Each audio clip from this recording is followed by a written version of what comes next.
Certainly. Here's a detailed and accurate account of the history of the St. Paul's Cathedral in London, focusing on its reconstruction after the Great Fire of London, 1666, and its completion under Sir Christopher Wren. The true story of St. Paul's Cathedral. Current structure, 1675 to 1710. Background: the Great Fire of London, 1666. Before the current cathedral stood on Ludgate Hill, there was an earlier Old St. Paul's, a grand medieval Gothic structure that had fallen into disrepair by the 17th century. The Great Fire of London.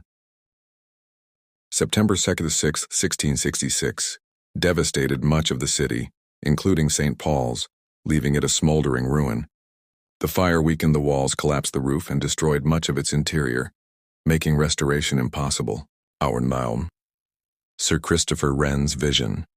After the fire, King Charles II appointed Sir Christopher Wren, 1632-1723, a brilliant mathematician, astronomer, and architect, to oversee the reconstruction of London's churches, including St. Paul's.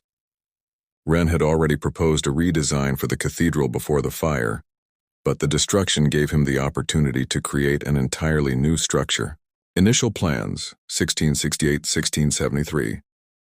Wren submitted several designs, including a Greek cross plan, inspired by Renaissance architecture, and a more traditional Latin cross-owned layout. The clergy and commissioners favored a more conventional design, leading to compromises. Approved design, 1675.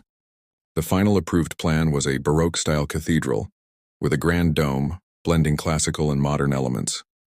The first stone was laid on June 21, 1675, though Wren reportedly made many changes during construction. Kirkikanen, construction, 1675-1710.